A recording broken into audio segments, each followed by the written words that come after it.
All right, so thanks for joining and spending today with us to cap off Upstream's fifth legislative or policy-focused webinar this year, which is really exciting.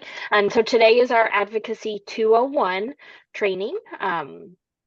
For those who maybe don't know anything about Upstream, we are a nonprofit in Johnson County focused on systems level changes to promote public health, which is essentially public policy. So we're excited to have you here. Funding for this webinar, as well as the others, was provided through a grant from the Division of Mental Health and Addiction.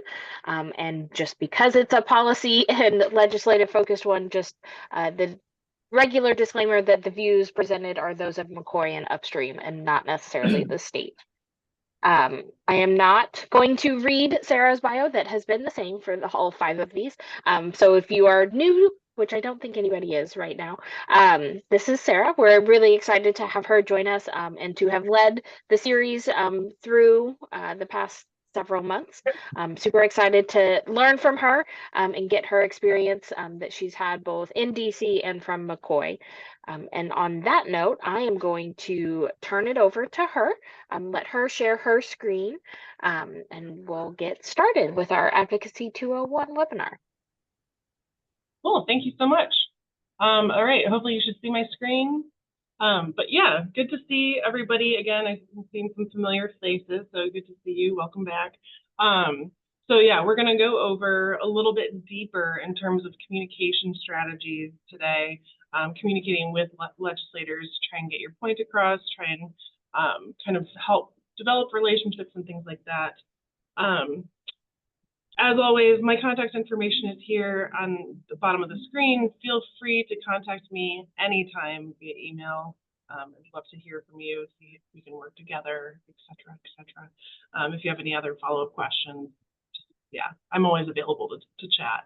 But yeah, I'm really excited to kind of go over this information today. Just to kind of kick things off, I will say that now is probably the best time to contact legislators. And well, I guess it kind of depends, but especially state level legislators, now is probably the best time to contact them because they are back in their respective districts. They have a lot more time and availability to meet with their constituents. And also now is the time when state legislators are starting to prepare writing bills and getting prepared for the 2025 legislative session. Because they will really need to kind of hit the ground running as soon as the legislative session starts in January. So if you kind of get a hold of them now, then you will be able to kind of be ahead of things and kind of hopefully do some, I guess, offensive work when it comes to public policy work. If you're contacting, a federal level legislator, you can contact them all year long because they are working all year long. But yeah, definitely excited to kind of go over some of this information with you guys. Also, if you have any questions throughout this, feel free to get off mute, interrupt me. I don't care, not offended in any way. Also, obviously, feel free to write any comments in the chat. I guess, Kathleen, if you see any comments coming in and I'm already like kind of chatting and talking, it's probably because, I don't know, sometimes it's hard for me to pay attention to the chat. So feel free to interrupt me with any of those questions. So let's get started. So I wanted to go over really quickly, use some of my experience. So I spent 6 years in Washington, D.C. 3.5 of those years I spent working on Capitol Hill, both in the House and then in the Senate. So I was an intern on the House side, and then I was hired on full-time as a staff member on the Senate side. So I'm going to share some kind of inside information with you, but I think it's super helpful to kind of know kind of how these legislative offices are made up and how you can interact with them, because it's more than just the senator themselves or the congressperson themselves. They tend to have a whole team of people behind them, so I wanted to kind of go over that. So within a congressional office, obviously we've got our elected official, who's the U.S. Senator or U.S. Representative, but then there's also like the chief of staff. You can think of a chief of staff as, I mean, you know, they're kind of the head honcho next to the elected official. But they kind of do all of the kind of management of the staff internally and whatnot. I say this with all of the respect in the world, but basically, I think the best way to describe this or describe a congressional office is like the elected official is kind of the face, but also it's like, for lack of better terms, they're kind of like the puppet that the entire staff works together to help maneuver and advise and tell them, you know, what to do, where to be, and things like that. Because being an elected official, you have a lot of responsibilities, and it's helpful to have a whole staff on your team to help guide you. And so without this team, I mean, a lot of work wouldn't get done. So I kind of divided like the staff members into, there's like a legislative team, a communications team, and then an administrative team. In the administrative team, oftentimes in larger offices, there's an administrative director. That's going to be like the person who's kind of in charge of like hiring, HR, stuff like that. There's also staff assistant. I served as a staff assistant, where basically it's kind of like a glorified like front desk person or secretary. But they also do serve other purposes in terms of setting up tours of the Capitol, setting up tours of the White House. They are in charge of kind of organizing all of the mail that comes in and making sure that the right staff member sees the mail. I was in charge of like our internship program also, in addition to some of my other duties. And with that said, interns, it kind of depends on the size of the office. When I was on the House side, we had maybe 2 or 3 interns at a time. On the Senate side, which is a much larger office, there's sometimes up to 15 interns at a time. It kind of depends on what's going on. And I will say most interns are undergrad. Sometimes graduate level, like young people, but they're all pretty young. Now in the communications team, that's going to be any sort of information that leaves that office has to go through the communications team, whether that's press releases, interviews, social media, you name it. Any sort of external stuff has to go through the communications team. So that's oftentimes led by the communications director. And then on their team, there's a press secretary who's sort of like the right-hand person to the communications director. And then there tends to be like maybe 1 or 2 press assistants. Press assistants do things like they run social media accounts. A lot of times if you're, you know, friends with, like, I don't know, for example, I'm friends with Chuck Schumer on Facebook. I'm not really friends with him. I'm like, if I were to comment on any of the things that he posts, it's probably a press assistant that's going to be reading that, responding to it, etc. Same deal with, you know, any of our, you know, if you wanted to contact Senator Braun or Senator Young from Indiana, or your respective congressional or like House of Representatives, you'll probably be talking to a press assistant or somebody on the communications team. But they also are the ones who reach out to news reporters. They track any sort of times that like the elected official might be in the news, make sure, you know, it's good news, like that they're in the news for. If it's bad news, then, you know, trying to kind of manage that, etc. And then the legislative team is probably a really, really important team. And they are the ones who advise the legislator on all legislative matters. They are led by the legislative director. The legislative director works really closely with the chief of staff. But the legislative director also kind of leads the legislative staff to make sure that voting, like the way the senator or elected official is voting, is consistent with their past voting practices. You know, if they voted against I don't know, healthcare reform in the past, they're going to continue to do so.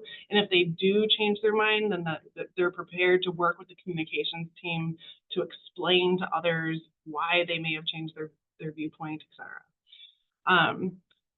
And then there are teams of legislative assistants. In Senate offices, there tends to be up to 5 legislative assistants, I would say. And then each legislative assistant is paired with a legislative correspondent. The legislative assistant is oftentimes tasked with sort of a portfolio of issue items. So off the top of my head, so I worked in Joe Donnelly's office. He served on many committees, but he had legislative assistants that kind of tackled certain areas. So there was one legislative assistant who worked specifically on healthcare issues, education issues. Trying to think what else they would have worked on, which, I mean, that ends up being a lot. Another legislative assistant worked predominantly on agriculture. The senator was on the agriculture committee, so we had, obviously there's a lot of farmers in Indiana, and so that was like the biggest makeup of his portfolio is agriculture. Any sort of issues that impact animals would go to this particular legislative assistant.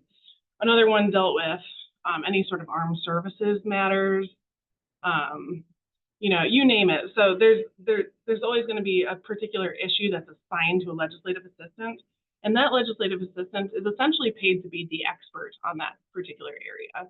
There is no way that a lawmaker is able to be an expert on every single thing that they're casting their votes on.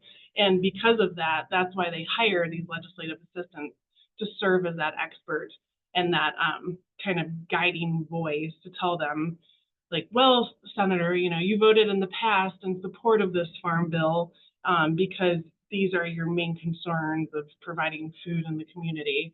So therefore, I recommend that you vote in support of the farm bill this year because of X, Y, Z. So legislative assistants, like the legislative team, has a huge amount of sway, I think, with an elected official. A legislative correspondent then works in, like, as a team with the legislative assistant, but predominantly works on responding to all of the messages, whether it's via email or snail mail, you name it. They're the ones who are updating all of the form letters that are sent out. They're writing them. They also provide, they're sort of like serve as like an assistant to the legislative assistant. So oftentimes they'll sit in on meetings as well to make sure that they are educated on particular issues. But their primary goal is to make sure that constituent concerns are being heard and acknowledged by that office via whether it's like a response via email or something like that. So yeah, that's kind of a very, very quick synopsis of the congressional office. Are there any questions? There's one in the chat just about the potential turnover between the elected individuals. So does the staff stay? Assuming it's the same party, does the staff stay? Are they brand new hired every time the office swaps person? Does it change? Is it depends? Yeah, what's going on? That's a great question. Theoretically, all the staff is brand new. They start fresh. If it's a newly elected person, they start fresh.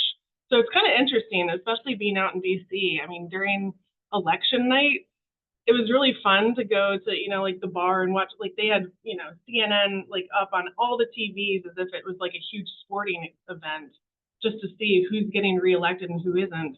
Because it's more than just like, oh, you know, interesting for any other person, but also it's like, am I still gonna have a job after the new year? So yeah, that's a great question. Is oftentimes offices start fresh. If it's like a newly elected member, then they hire on a lot of new people.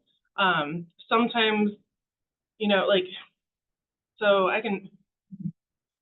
okay, so I'll say, like, when I was a staff member, I was there, I worked for Joe Donnelly, but there was also Todd Young, or no, not Todd Young. Gosh, I'm spacing on his name. the other Republican, who I'm forgetting his name right now, who's another senator, I would assume that some of his staff may have been hired on from Senator Lugar's office. So there are some kind of connections in that way.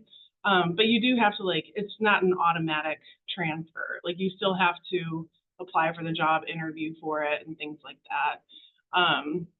But yeah, if it's a newly elected member, they start fresh with like all the hiring and things like that.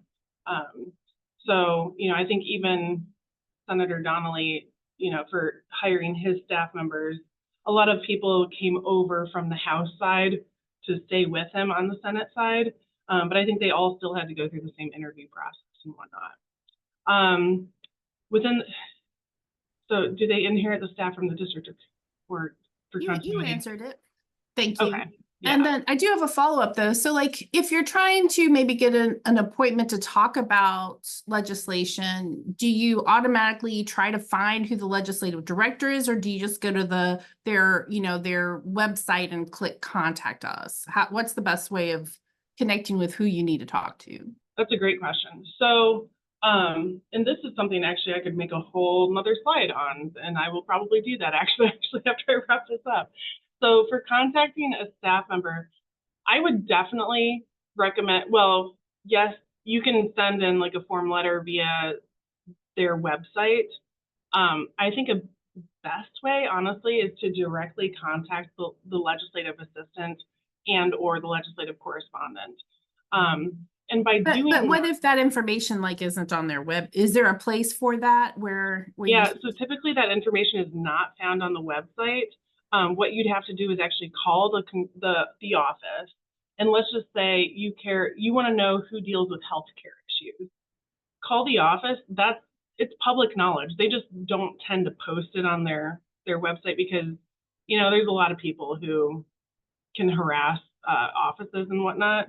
So if you were to call, you know, their main office, odds are you'll either talk to a staff assistant or an intern when they pick up the phone, and you can say, "Hi, I'm Lisa with XYZ Library, and I'm really interested in, or can you please give me the name of the legislative assistant who deals with education issues?"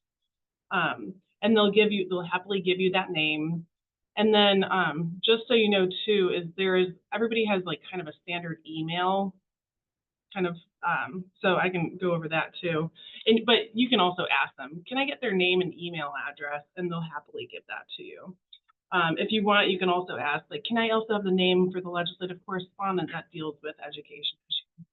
And typically, I'll put this in the chat. I'll just say this as if it was like me. It would be, I want to say it was Sarah _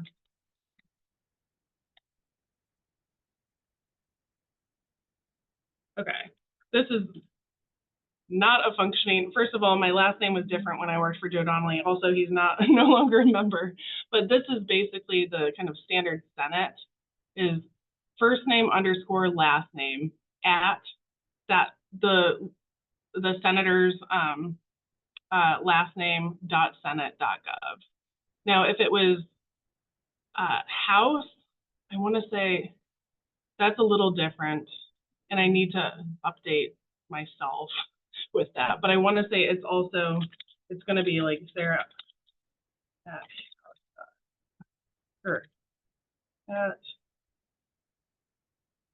I'm trying to think. I'll have to find out for the House side. The House side might be a little bit different.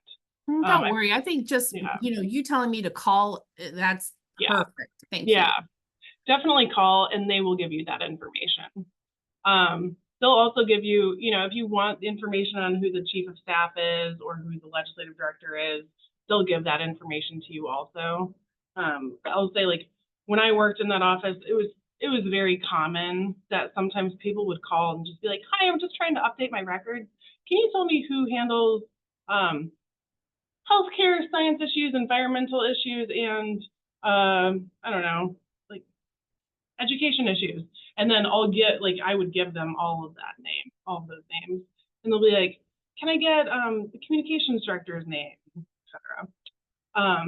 One other thing actually that I'm missing on this is under the administrative staff, there's also schedulers. And schedulers, if you ever want to set up a meeting with the senator or representative themselves, or with one of their staff members, you would contact their scheduler. So I need to add that name in because that's a very important person. So that's another thing too, is you can contact their office and say, can I have the name of your scheduler? Or I'd like to schedule a meeting with the legislator or his or her staff member who deals with education issues. And then they'll happily give you typically, I mean, the scheduler themselves will have their own email, but also sometimes they'll have a special email specifically for scheduling requests. So that could just be a generic, like scheduling@donnelly.senate.gov or whatever. So that's another one that I need to add in. So yeah. Any other questions? Okay. All right. So this is like your DC offices and things like that. The Indiana General Assembly, your state level legislators, is a little different. They are divided, and this I reached out to a couple colleagues that now work elsewhere, but they were former staff members in the Indiana General Assembly. And Kathleen, were you a staff member, or did you intern or something? In Missouri. Oh, in Missouri. Okay. Yeah. Okay. So we look a little bit different, but yeah. somewhat similar. Yeah. Okay. Because I was like, I'm trying to pick as many brains as I can just to make sure that this is as accurate as I can. But basically, they are kind of divided into their two caucuses. There's the Republican caucus and the Democrat caucus. Obviously, because of just how Indiana looks right now, we have a supermajority Republican, and so that caucus is significantly bigger. So there's going to be more staff members than the Democratic caucus. But it's like this on both the House and the Senate side. Every caucus has an attorney, so somebody to make sure that to really review all of the bills and to make sure that everything is legal, constitutional, doesn't impact other bills and things like that. There's a policy director that's going to be similar to your legislative director, somebody who kind of is in charge of understanding all of the different issues and bills. Also, I would say the policy director would probably serve as sort of like a whip, if you will, in terms of making sure, like they regularly have caucus meetings. And so the policy director might be like, well, we've got, 39 votes from this caucus in support of this bill, but we really need 45 votes. So who can I get to, to switch their ways? So then there's the chief of staff and also communications director. So I don't know if you guys follow any of like the Indiana Senate Republicans or Indiana House Democrats or any of those kind of social media accounts, but those are often run by like those caucus communications directors. A lot of legislators have their own respective social media accounts that maybe they run themselves, but the communications directors are the ones who really run it for the full caucus. And then every legislator has a legislative assistant and then a press secretary. And I will say with the state house, these are a little bit different, where, and like in DC, every legislator has their own staff. Here, it's a legislative assistant might serve actually 2 or maybe even 3 legislators. I'm not entirely sure why that is. I think it's just, the workload is a bit more manageable, I think, where a legislative assistant is able to handle kind of the workload for multiple legislators. Obviously, I don't, there would never be a legislative assistant who assists a Republican and a Democrat at the same time. They all work within their same party, but that's just kind of how that works. So that's definitely different. So if you look up contact information for a lawmaker at the state house, oftentimes you can find their legislative assistant contact information as well and their press secretary. And you'll see like, oh, that legislative assistant also works for Senator so-and-so. That's normal. So a lot of times they just work with multiple legislators. There could be some legislators who are more like in leadership positions that might have just one designated legislative assistant to themselves. But in most cases, they serve multiple legislators at a time. Any questions about that? This one I know I'm going a little bit faster through because, well, I don't have the firsthand experience having been, like, I haven't worked as a staff member in the state house before, but I will say legislators at the state level, legislative assistants kind of serve more, as they definitely help write a lot of responses to emails and things like that. They do provide guidance. They aren't necessarily expected to be as much of an expert of particular issues than they are like at the federal level. But they certainly, they certainly serve as kind of like the right-hand person to the legislator to say, like, hey, well, you voted in support of this in the past, so you should probably continue to do so.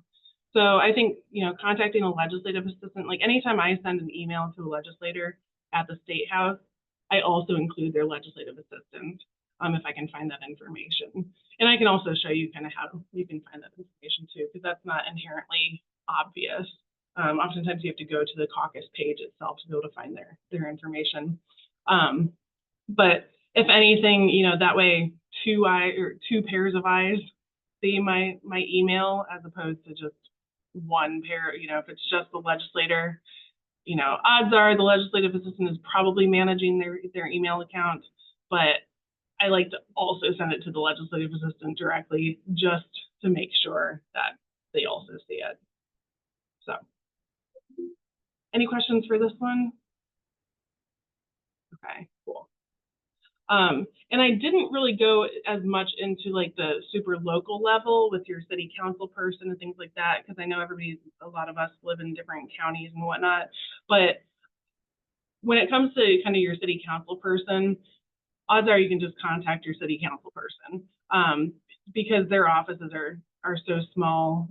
They are a lot more accessible, and you can hopefully be able to find their contact information online and be able to reach out to them directly, and it's then their responsibility then theoretically to respond to you.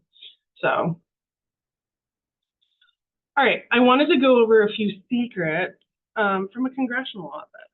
Some of these I pulled from an article that I was reading on the internet, and some of them are very true. Some of them are like, kind of true. So I just wanted to go over some of these because I think some of this information just gives a lot of clarity in terms of what you're working with when you're talking to a congressional office or a state level office. This first one, I worked on Capitol Hill for almost a decade, and it's remarkable how many people don't realize that our government is largely staffed by underpaid, overworked 25-year-olds. This is very, very true. I was hired as a staff member at 22, and by the time I left that office, I was, I think, 25, and I was starting to feel a little old in the office. And so it's interesting. There are a lot of people who are, have decades of experience and want to stay there, but it's very much a fast-paced type of lifestyle that is very draining. And some people thrive. I enjoyed it, but if I was still there, 10, 12 years later, I don't know if I would probably definitely need to see some therapists and stuff like that. But yeah, there's a lot of young people that work there. A lot of people fresh out of college. There's a lot of entry-level opportunity there. So just kind of keep that in mind. There's a lot of opportunity, I think, to educate and inform and things like that. So what you think of as going on vacation when Congress is in recess is actually a time when the member is working directly with constituents in their district and state. This is very true. And this can be applied for the General Assembly here, like this, our state level, but then also obviously congressional level too. In DC, every August, they have like basically the entire month of August on recess. A lot of people are like, oh, that's so that they can go on vacation or yada, la da da. but actually that's the time when they're back in their constituency and meeting with their constituents. That's when they're going to, you know, the Indiana State Fair. They're kissing babies, shaking hands, things like that. And that's also when they're able to kind of meet with one-on-one with constituents. They're able to meet or to tour facilities and things like that. That's the same deal kind of right now that I mentioned, is like, yeah, the General Assembly is not in session. We're only in session for like 3 or 4 months out of the year. So they're not just kind of sitting around twiddling their thumbs for the rest of the year. At this time, actually, when they're not in session, is the best time to be contacting them, etc. I worked in politics for a member of Congress on Capitol Hill. Your calls and complaints go into an online pile of similar calls and complaints, and a form letter gets sent back to you. They rarely reach an actual member of Congress. I would say this is yes and no. And from my understanding, it's probably similar also with the state level. You know, if you're sending in like a letter or something like that to a state representative, it could be similar. At least in DC, we would get, depending on what's going on in the world, we could get hundreds and hundreds of phone calls a day, like thousands of emails being sent in.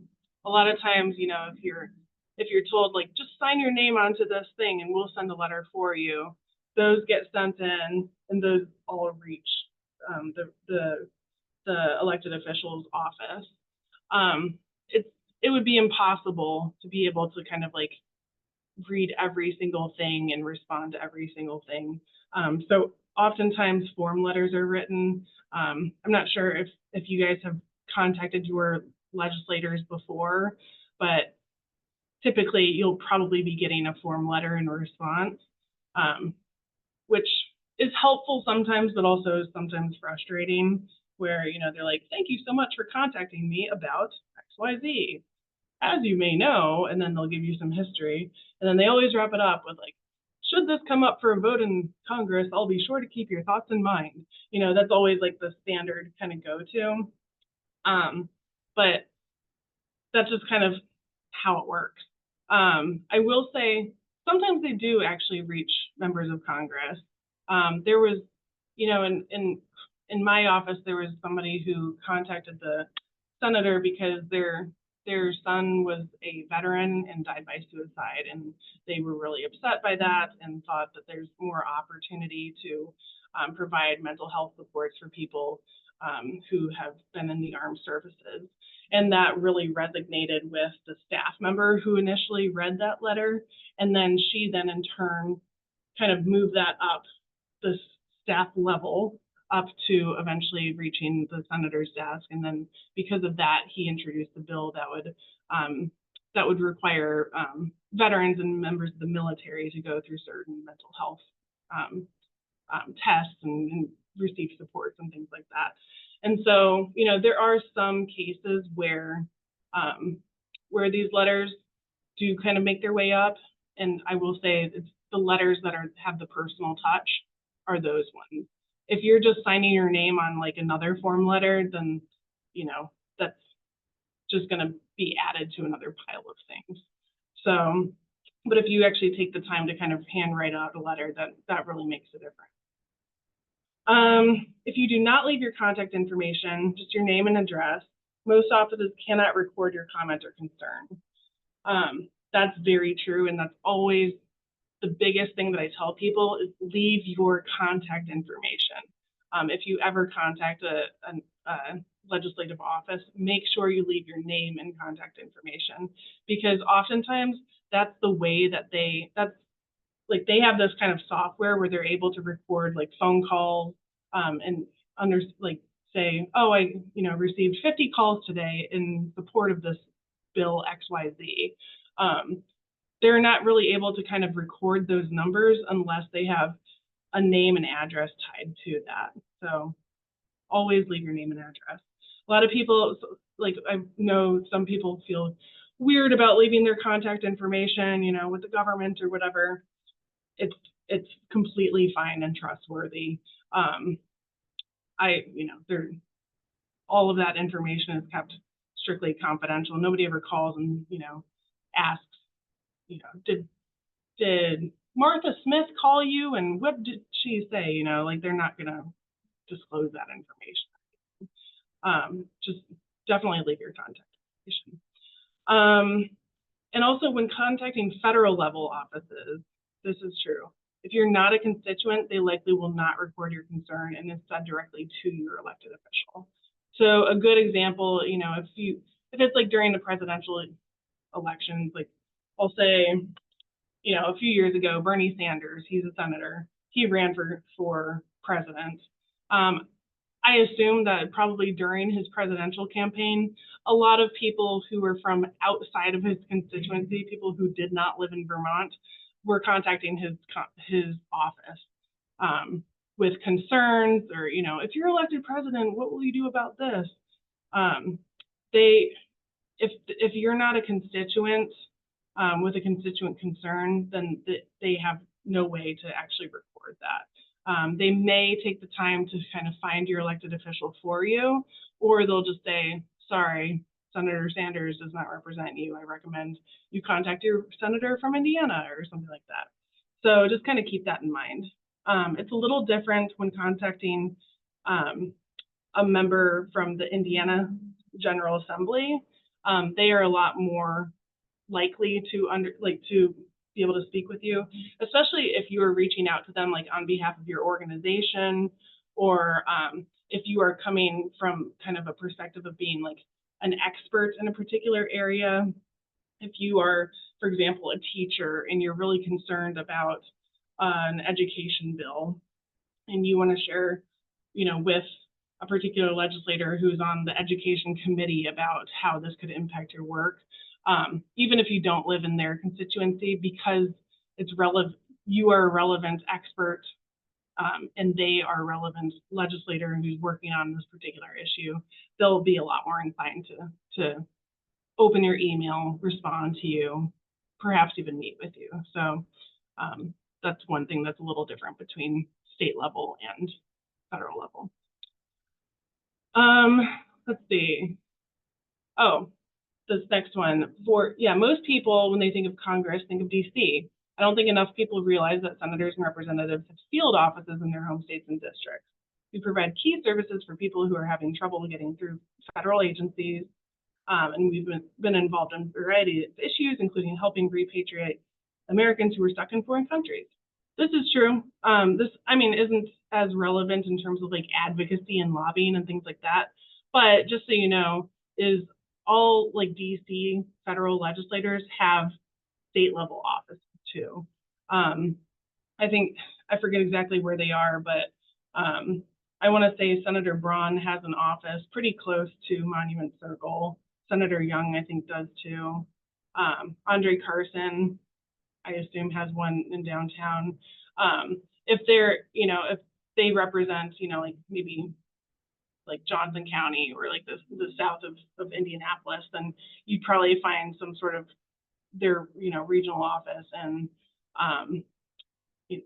Greenwood or something like that. So that's all information you can find on their website. They have several different locations. Senate offices, because they represent the entire state, they sometimes have 3 or 4 offices. I know in, like, having worked in the Donnelly office, we obviously had an office in downtown Indianapolis, but there was also one in South Bend, one down in Evansville, might have been a Terre Haute one, but they were kind of scattered around. So that's always important to know that, you know, you do have a regional office too. And oftentimes the state level offices can help you with VA matters, help expedite passports. You know, if you're having trouble getting Social Security benefits or things like that, you can contact them, and they have resources to be able to help constituents with that kind of stuff. Next, the policy staff in their office does the real heavy lifting. Yes, I already said that before when explaining kind of like the legislative staff members and things. They are probably, I would say, one of the better people to contact if you have sort of a legislative concern. This particular person wrote, like, if you have a technical issue you need fixed, maybe a technical issue within a bill, just email the policy staff. If it fits, they will work it out. Lots of legislating is just tinkering with existing laws and trying to make them more functional. So yeah, sometimes you don't even need to like put together a whole, you know, lobbying campaign or something like that. Sometimes all you need to do is just contact a legislative staff member and say, hi, can you just change, you know, this little sentence or make this little tweak? And, you know, maybe sometimes it'll take a little bit more work, but sometimes they'll be like, oh, yeah, that makes sense. Thanks for you know, checking that for us. And they'll be able to make that change. So that would, of course, would be if they are the authors of the bill themselves. Otherwise, then they can certainly contact the author of that particular bill to make that change. And then, yeah, lastly, when you call an office, odds are you will speak on the phone with an unpaid intern or an entry-level staff member. That's very, very true. The people that you call, a lot of people get really nervous, you know, when calling the legislative office. Don't be. You're probably you could be talking to a 19-year-old kid, you know, and so just don't be nervous. And also, they won't fight back with you, even if they completely 100% disagree with what you're saying. They really just want to get your comment, get your name, contact information, and say, thank you so much for your message. I will pass that along to the legislator, and hang up. So that's one thing that I always tell people, like, don't be nervous when you're contacting them, because your odds are talking to an entry-level staff person. But also, with that said, be kind. I took a beating, like, answering some of the phone calls. And there were some people who called on a daily basis, and people, you know, cussing you out. Because oftentimes people, when they're contacting their lawmaker, it's because they're mad about something, mad or scared. Those are like two biggest drivers for contacting lawmakers, is if you're mad or scared. And it's in those cases, then, you know, people will call and just scream and rant, and you know, and you're really just talking to a messenger when you're leaving a message. So be kind, be quick. Sometimes I took a call once that lasted like 45 minutes, and because of my Hoosier hospitality, I couldn't interrupt the person and say, sir, I really need to get going. And so I sat on the phone listening to this guy for like 45 minutes. But yeah, be quick if you can, and always say thank you. So those are some of my secrets from the congressional office. Are there any other questions? I want to make sure to give time. Okay.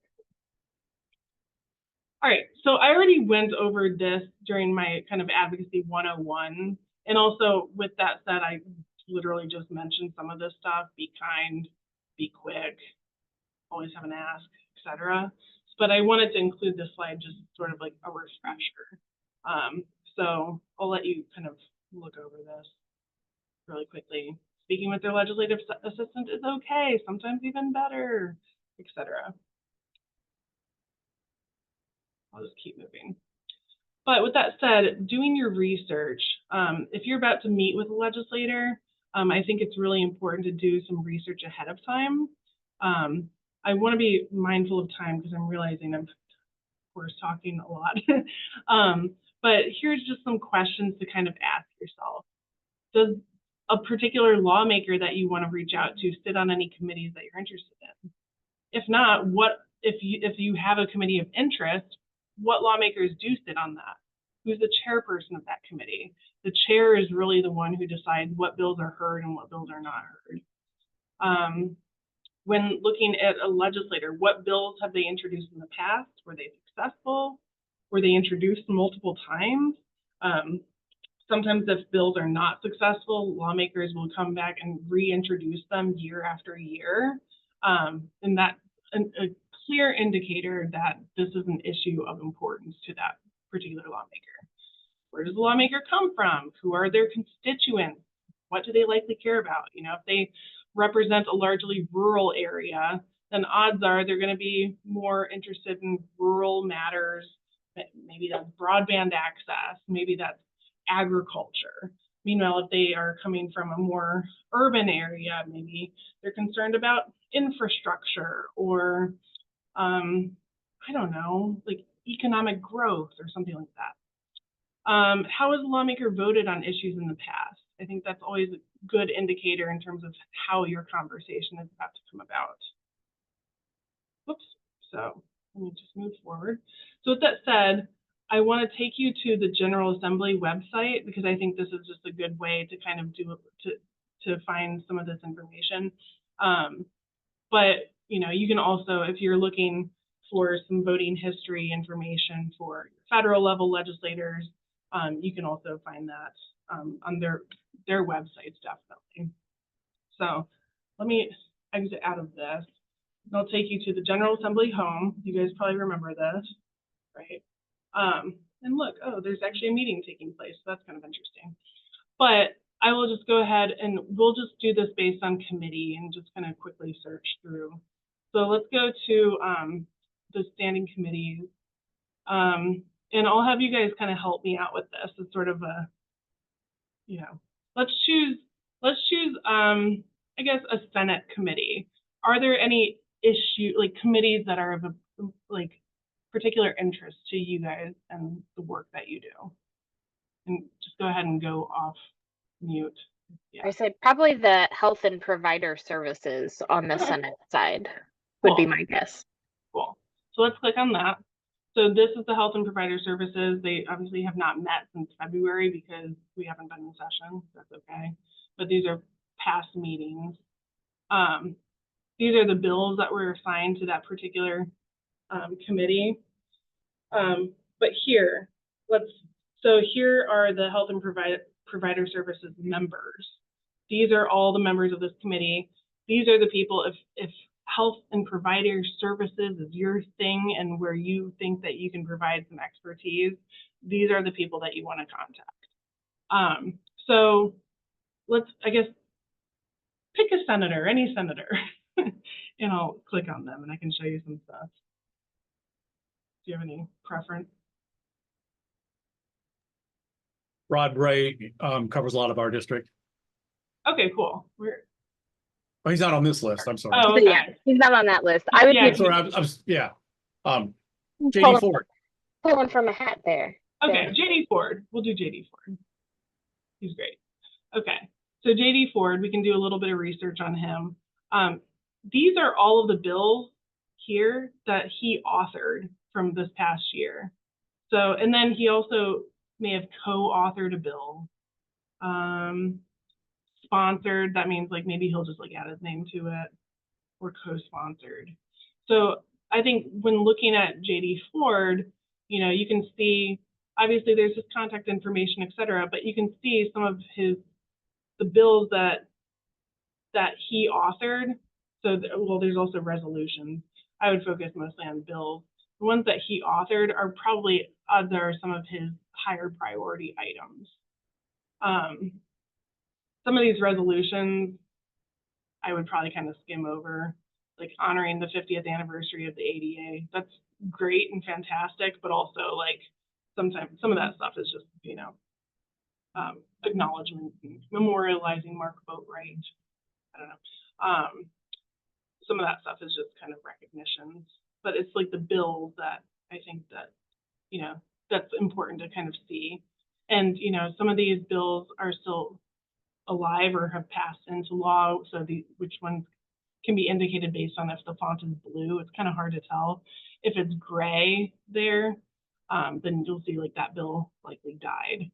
But you can kind of see some of his past voting, well, not voting records, but like his support for different things. Now, I will say also, you can find more information about him by visiting his caucus page. So I'll go ahead and visit that. This is for all of the Senate Democrats. So you can also go to indianasenatedemocrats.org. And this is specifically for him. So here you've got his information, which is great. It shows the other committees that he stands on, but also here's some really important information. His legislative assistant, his email, his phone. Here's his press contact. I will say, so everybody has kind of the standard email, which is first name dot last name at iga.in.gov. So even though her email is not listed, you can assume it's probably haley.kissel at iga.in.gov. Let's see. You can see, I mean, just, you know, he's the first member of the LGBTQ plus community ever elected to the General Assembly. He has been appointed to these advisory committees. Some of his pastimes, sometimes that's a great way to kind of be like, oh, I see you enjoy basketball. I do too. How about them Pacers? Or, you know, like, you know, that's always a good way to kind of to open up doors. Or if you happen to also be part of the Theta Chi, or, oh, look, he's a dog lover. You know, that's like ways that you can kind of make those contacts and connections.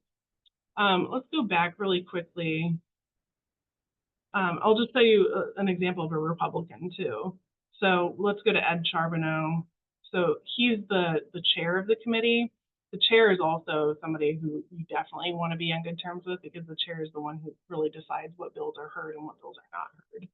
So here you can see all of the different bills that he authored and co-authored, etc. Let's visit his caucus page. This is IndianaSenateRepublicans.com. But here you can find, you know, obviously it looks a little bit different than the Democrats one. That's just because made by different people. But here you can see the different committees he's been on. He went to Wabash. He's got a law degree, MBA. Here's all the activities that he's been involved in. So maybe you'll see some, you know, some things in common perhaps. Served in the military. His wife is Sharon. He's got 2 kids and 7 grandchildren. That's always a good conversation starter, etc. But then also you can see some of his information too. Like you can find his biography. You can download his headshot, see his legislation and things like that. So let's just go ahead and go back. But that's just a good way to do a little bit of research ahead of time if you are going to be meeting with a legislator.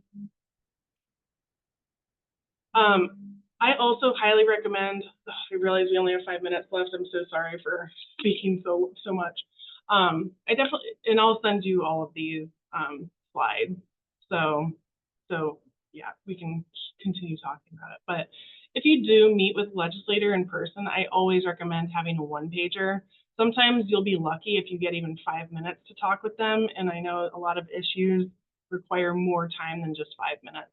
So I think it's important to put together a 1-pager where you talk about who you are, like, are you representing an organization? If so, what does your organization do? Who are they? Name of the bill or policy issue. Talk about, you know, if there's like a problem with the bill that you want changed, or if you support the bill, etc. Provide a bit of background information, but also some data. Show, you know, that you know a little bit about this and why you support or oppose that particular piece of legislation. Always end with an ask. I've got, you know, under the conclusion, include with a persuasive argument and summary statement such as please vote for or please vote against. Or it could even be an ask like, come and visit our school, come and visit my organization so that I can show you more about how this particular bill is going to impact these people, etc. But I definitely just always recommend having that 1-pager, because also let's say you're just passing this legislator in the hallway and you get maybe 30 seconds to talk to them. You can leave them this 1-pager. It's going to have your contact information. They can then in turn share it with their legislative assistant, and then they'll continue to have that background information and that you gave them about this particular topic, but also your contact information, so that they can then go back and work with you. Speak their language. This is something that I'm constantly trying to learn myself. Is, you know, obviously we don't we don't understand where some legislators are coming from. We don't agree with them. We see completely not eye to eye, but in order to be able to create any sort of positive change, you've got to kind of learn how to kind of speak their language to be able to kind of open and continue conversation. So start by coming from a place of agreement. It can be super vague. You and I can agree that what we want is for children and families to be healthy and happy. You know, something just as vague as that. That's totally fine. Try and find a place of agreement. Avoid trigger words and phrases. This is one that I think a lot of people, and I'm constantly trying to learn, you know, different ideas of like what to say versus not say. But one thing that came up, you know, a couple of years ago, social emotional learning was very much kind of on the chopping block, and a lot of people thought social emotional learning was just a way to, you know, teach our kids woke stuff and make them feel guilty for slavery or whatever.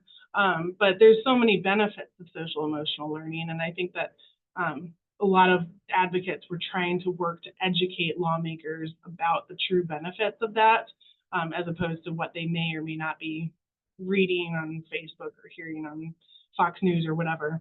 And so instead, like what we would say is these aren't just social emotional learning skills, these are employability skills. Because that's something that really resonates with a lot of lawmakers. Are we growing this next generation to be this contributing members of our society? Will they help support and grow our economy in Indiana? And so I found that by using, instead of just like, don't even say SEL, just say these employability skills that they can learn, you know, in early grades in elementary school, then can turn them into productive members of society, and et cetera, et cetera. And that's a really good way to kind of phrase things.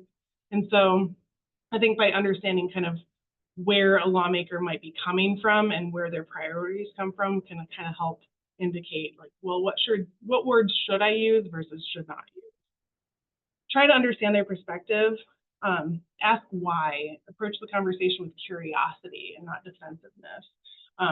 Don't go in looking to pick a fight, looking to prove them wrong or anything like that. Try and understand like, well, why do we feel so differently about this? And you know, what are their concerns, and how can I help kind of remedy those concerns? And keep the conversation open. You may not come to an agreement today, and that's okay. But make sure that you continue the conversation so that they know that they can still reach out to you as a resource in the future. Stay in touch, keep them up to date with any new facts or figures that are coming out, any updates on the work you're doing. You know, if they did pass a law in the past or vote in support of a law in the past that you did support, you can follow up with them and say, I want to thank you for your support on this bill way back in 2019. You wouldn't believe how this is helping the people that I'm working with right now. Can I work with you in the future on, you know, for XYZ future issue? So make sure to, you know, there are ways to kind of keep that conversation open, even with people that you might feel like you have nothing in common with. This is, again, another slide. What can you do? You can do all of these things. But make sure, you know, to know that you can contact your representative, be a resource, educate them and their staff members on the work that you do, the people that you serve, the issues that you care about. And that's pretty much it. I plug this every time. Feel free to, you know, follow the State House Sound Off. This is just a weekly email that will go out during the legislative session to keep you up to date on what's going on. But that's all I have, and I'm 2 minutes over, and I apologize, but I'm happy to take any follow-up questions or anything like that. I'm happy to stay on, you know, if you have any other things. But I will go ahead and stop sharing. Thank you so much. Does anybody have any questions for Sarah at the moment? I know we had a couple of people who had to hop off earlier. Okay. also started sharing my screen because if you are here, we do have an evaluation for you. And I will put it in the chat because I have it preloaded. But if you want to click on it, you can click on it. If you want to use your phone, it's real short, super simple, sweet, helps us get our data in for our grant that ends this month, sorry, this fiscal year, state fiscal year. But also there's a spot in there that you can tell us if you liked this and if it was worth continuing. I don't have thoughts as to what the next series of these look like, but I know that Sarah and I, when we were originally talking, we're excited about giving this opportunity out. And so if there is more information specifically related to legislation and policy and those types of things, I would love for you to put that in the evaluation so we can go forth and conquer from there. I'm assuming there's still no questions. The only other slide I have is just that same kind of plug that Sarah gave of keeping in touch with McCoy. They've got some great the sound offs that Sarah does weekly when in session, and then Upstream has additional trainings and opportunities that you can find on our calendar. We are going to go into a little bit of a community education training hiatus while we get our new work plan up and going for the next fiscal year. But all of our other trainings you can find on our calendar coming up in the next couple of weeks. And with that, there's my contact information on the off chance that you all haven't heard from me recently. But otherwise, thank you for being here. I'm going to stop